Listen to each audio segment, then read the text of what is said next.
What's going on, guys? It's K-Dub here with another episode of Crypto Zombie. So today is Tuesday. Hope you're having an awesome day wherever you are. Having a look at what is going on in Bitcoin. Well, we had pretty much one of the most boring 24 hours I've seen in quite a long time when it comes to crypto. As you can see, Bitcoin is up a whopping it's up 0%. We broke even. So I guess this basically makes my point. That being said, though, we do know that when Bitcoin tends to basically just go sideways and it gets really, really boring, well, that's usually the calm before the storm. And having a look at what Bitcoin is currently doing on the charts right now, I would make a bet that we would probably be seeing a massive move within the next 24 hours. Maybe even by the time you're watching this video, we may have already had the move. So I want to talk about which way. Is it going to go up? Is it going to go down? We do have some indicators on the charts. Also, I want to talk about the fact that Facebook has actually sent a message out to its investors in their recent quarterly report saying that they may not ship out the Libra product. We're going to talk about that. And also the fact that Arthur Hayes, the CEO over at BitMEX, has been missing, or at least has gone silent for about the past 2 weeks. So does this have anything to do with what's going on with the, situation with the regulators? Well, we're going to get into all of that. And if that sounds good to you, well, you know what to do. Also, if you're not subscribed yet to the Crypto Zombies channel, what are you waiting for? We do this every single day. And as you know, we do give away the Ledger Nano S every single Monday. All you have to do is comment on any video throughout the course of the week. So currently we are in a tightening pattern. Let's give this a quick refresh live. You'll notice that Bitcoin dominance is actually up 0.1%. Is this because people are anticipating Bitcoin to be making a big move soon? Could be, possibly, but right now you see it has been a relatively boring 24 hours. I mean, we do have some projects up today, some altcoins, Crypto.com, KuCoin, UNetwork, Lambda, MadeSafe, Maximine, Elf, Leo, Nash, Theta, and a few others as well. But for the most part, it is a relatively boring day. You can see the fear and greed index is only up about 4 points from, or I guess yesterday it was 19, so even less than that. So yeah, 22 still relatively low. Usually you would say that this would be the time to buy. Having a look at the charts over here, you are seeing buys. You're seeing, a buy on Binance, Bitfinex, BitThumb, and a huge strong buy over at Bitflyer. And the longs have pulled ahead, not by much. It's about almost 51% in the longs. Now, having a look at Bitcoin, this is basically the situation at hand right now, okay? And this is why I believe we're going to have a massive move. Okay, number one is we're obviously at the end of this very smaller wedge, right? We have this giant wedge that we had the 2 points of contact, and we have this smaller one where we've had 1, 2, 3, and we're going to see if we're going to try to retest it again, okay? So I would say within the next 24 hours, we're going to have a move. Okay, in which direction, right? If we were to break to the upside and get stomped out by this trend, this downwards trend, then we actually could see a $12,000 Bitcoin.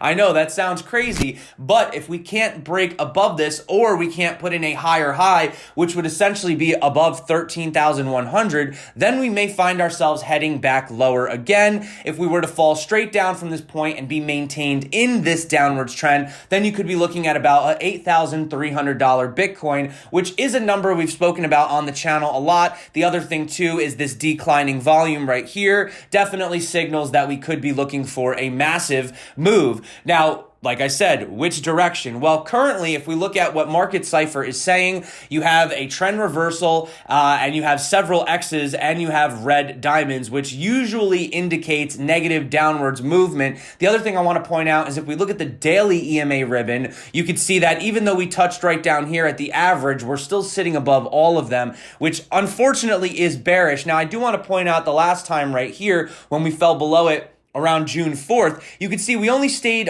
in there for about a week, and then we were able to actually break out. Now, currently, we've been there since July 14th, so now that we're sitting completely below it, this definitely could be signaling more bearish moves. Also, if you notice, the Super Guppy has put in this blue arrow, which usually says, you might want to look to sell right now, potentially, and also it's putting in a gray zone, okay? So lots of bearish indicators. Now, I just want to let you know, this is not me saying that we're going to go down. The charts are all pointing towards bearish signals, lower lows, right? But here's the thing. Everyone's looking at the same chart, right? So do you think smart money's going to actually, allow Bitcoin to go that much lower? Well, I do want to talk about the fact that we still haven't really seen that 40% pullback. Now, having a look at some of these major pullbacks that we had during the 2017 bull market, and this was during the bull market, we were going up. You could see we had 39%, okay, basically 40%. 40% right here, 33, 35, 37, another 41%, and then we had an almost 33% here. So you could see that there were multiple occasions that Bitcoin fell 40% during a bull market, right? Now, currently, we had the futures contracts go all the way up to $14,233. Now, even though we didn't actually see Bitcoin go that high on the spot exchanges, that is what the futures put in. And what's interesting, and this is the really crazy part, is if we actually come down here all the way down and put in a 40%, well, you're basically looking at 8,500 on the futures, okay? And that would actually close out the CME futures gap that we've been looking for. And not to mention, if we're looking at the EMA ribbon on the futures, we would also perfectly touch this bottom trend as well, okay? That's looking at that. The other thing, the other real big indicator that I think more people have their eyes on is the 21 exponential moving average on the weekly. And the reason that this has been so significant is because in times of a bull market, it generally tends to support the trend. And I'll show you right back here,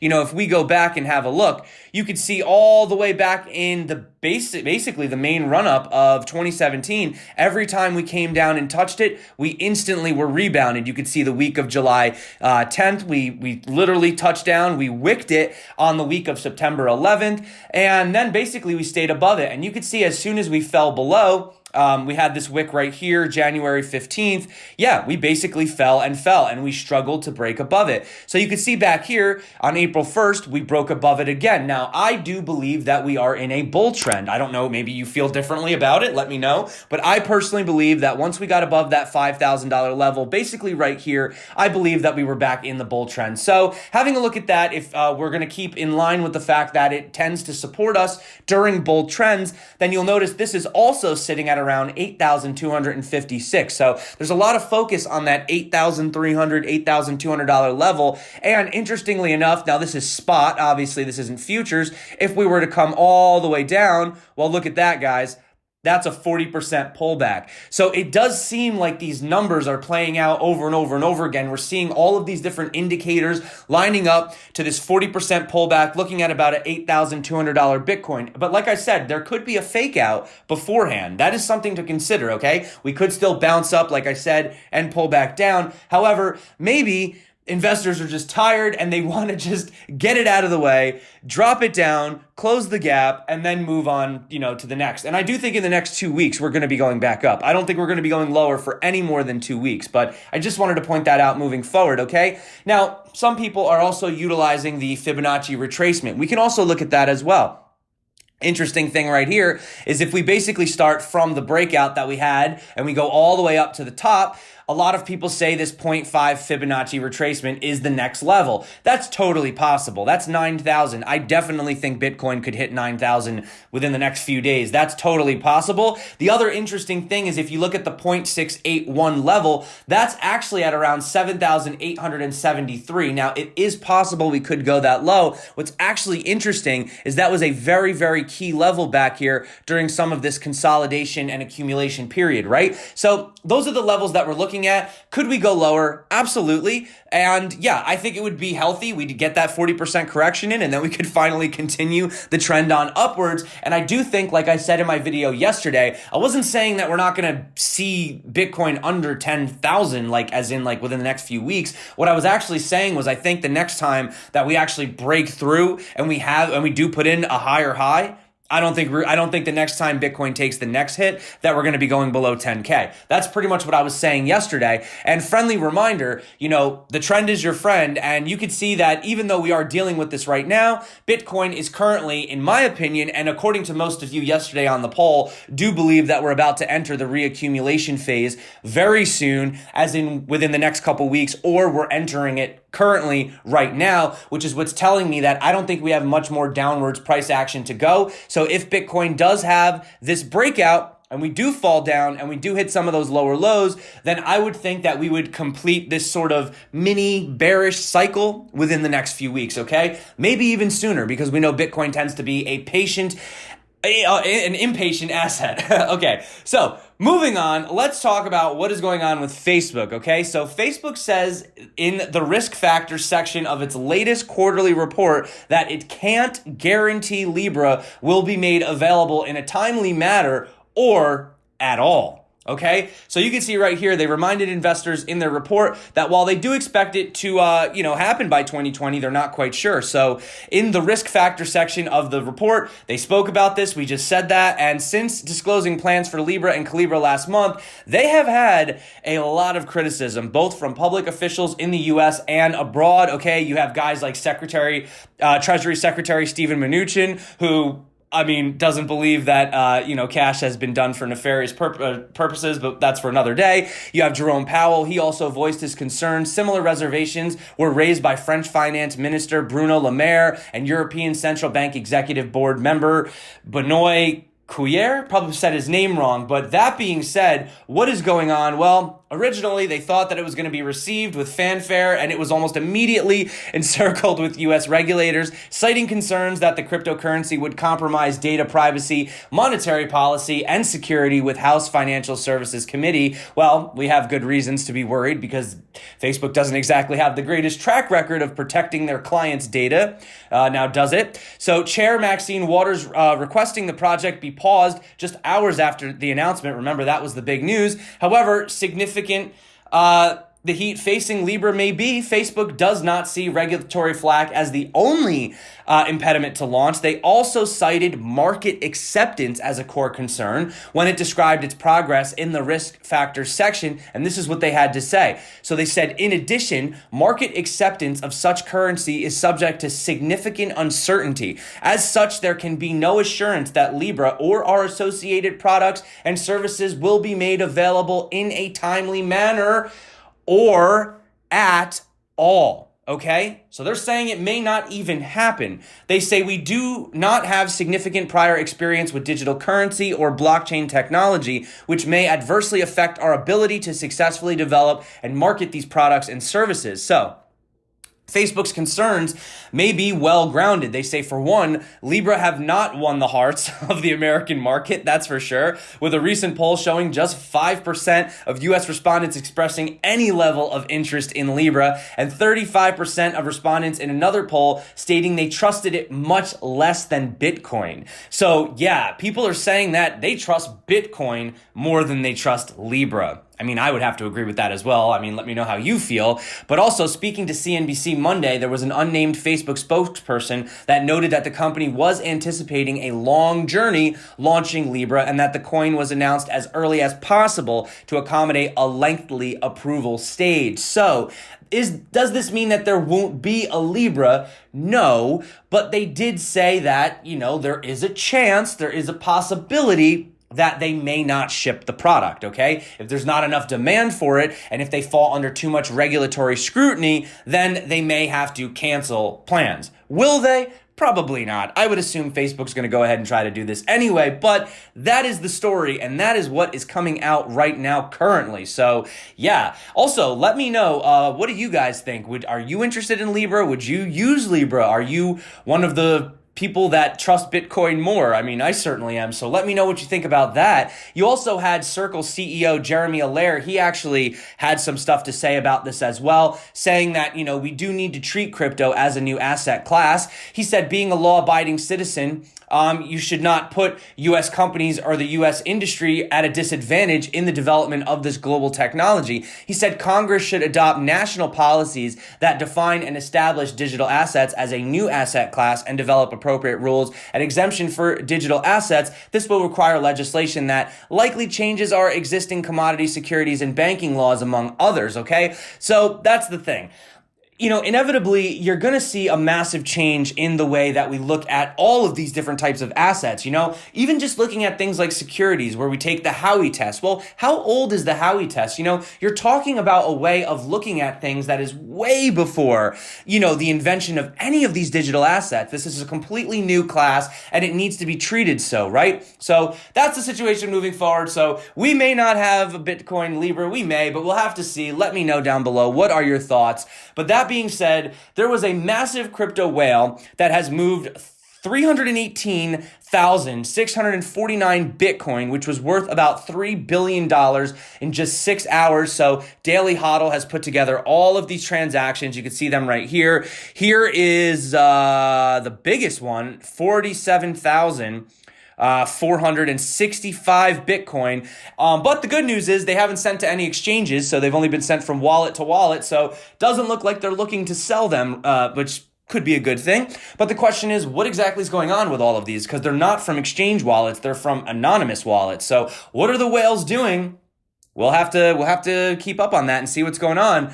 But the other story out right now is currently the fact that Arthur Hayes, the CEO of BitMEX, has basically gone AWOL. No one's heard from him in about 2 weeks. He's very prominent on Twitter, usually tweets multiple times per day. Well, basically, you guys know what's been going on. Long before Bloomberg broke the story, traders had started withdrawing their cryptocurrencies from BitMEX's cold wallets on July 13th. They had about 195,000 Bitcoin in storage, and that dropped to about 173,000 by July 26th. So you can see right here, if we just pull this up, clearly there has been a massive amount of withdrawals from the insurance and cold storage as investors are leaving BitMEX. So, we don't really have much of an update on this. We don't know what's going on. I know that regulators are concerned about maybe some, they were actually saying that, maybe people from BitMEX were betting against their clients. I don't know if that's what's happening. That's just a lot of speculation, but we have seen the money leaving. So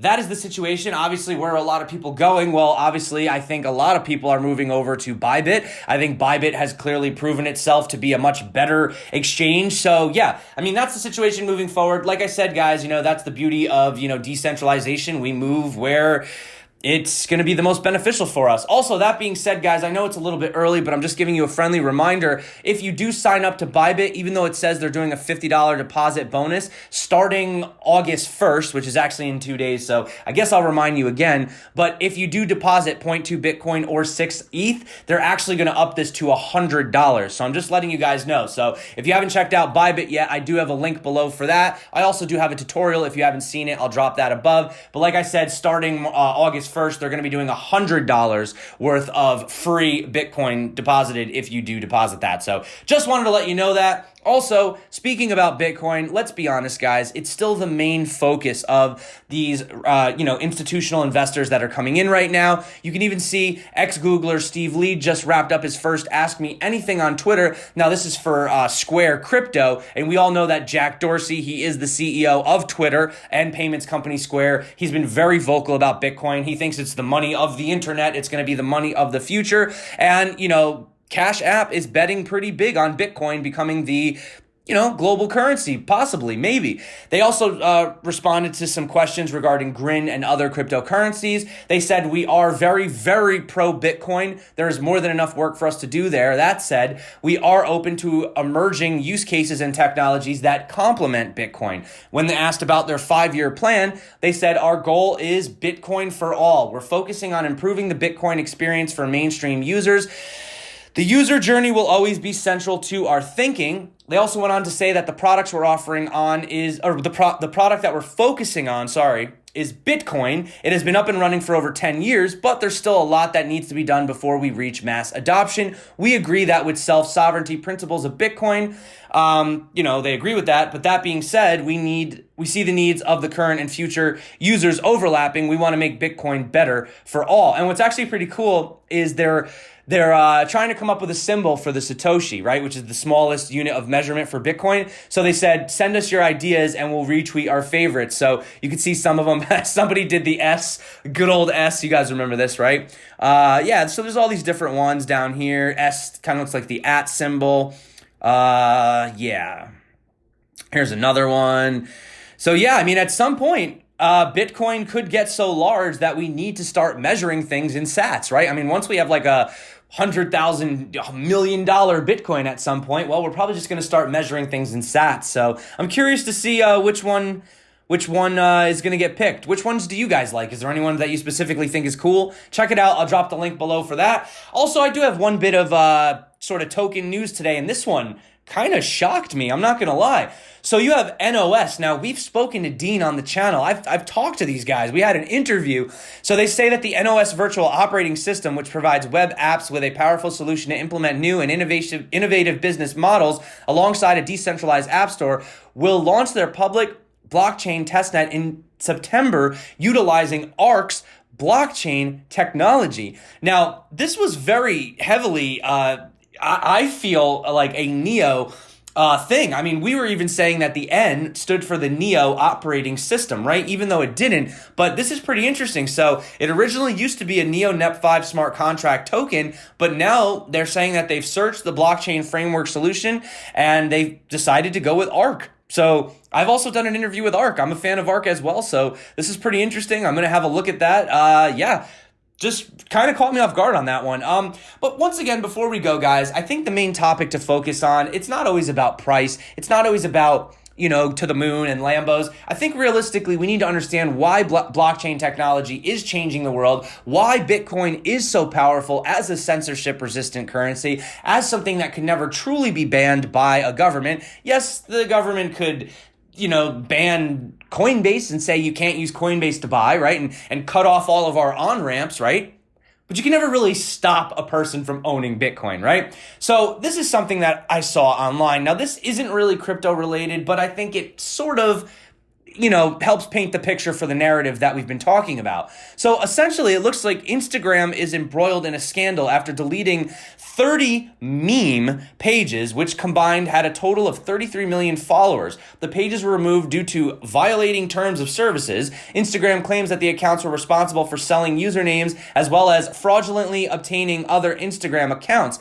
But you can see that it seems many of the accounts are still bewildered as to why they were removed from Instagram. Moreover, they were not given any warnings beforehand. They were surprised to find out that their accounts were just suspended with seemingly no reason whatsoever. And I actually had stuff like this happen to me on Facebook before where I was running some ads and they basically just pulled them and were like, no, violates the community terms of services. And when you go to ask them why, well, they don't really give you a good reason, right? So this is the problem with these centralized accounts. I mean, they're memes. They're meme accounts, right? But these guys, first of all, who owns Instagram, by the way? Facebook, right? So it really kind of ties everything in today. So this is why we need these decentralized platforms, right? This is why I think that social networks, right? You're seeing Howdo and Network and Vid, and I've been looking for a really good place to host my videos decentralized, but unfortunately, a lot of the solutions people don't really tend to like. But you can see over here, also, this is also in the same vein, massive data breach that hits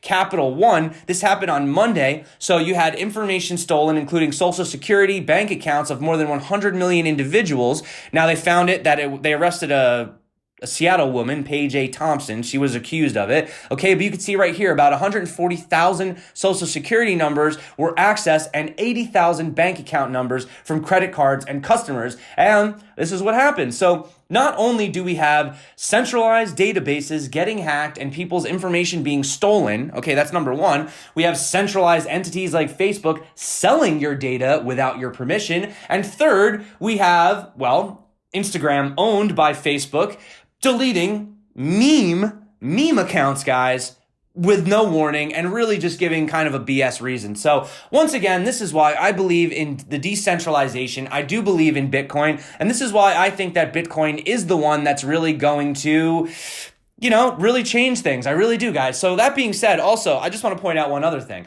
We had a whale that moved 49,756 Bitcoin.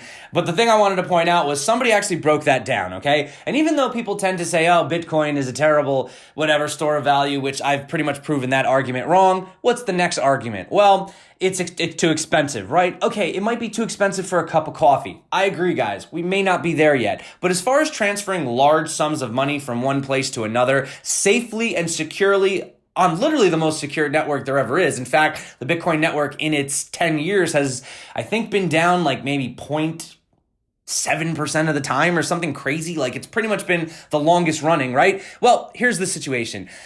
If you were to send that same amount of money using TransferWire, okay, by today's number, they would have charged you $1.684 million to move it, whereas you only costed you about 400 to move 468 million. So I would still say it's cheaper, compared to the competition. But that being said, that's it for me today, guys.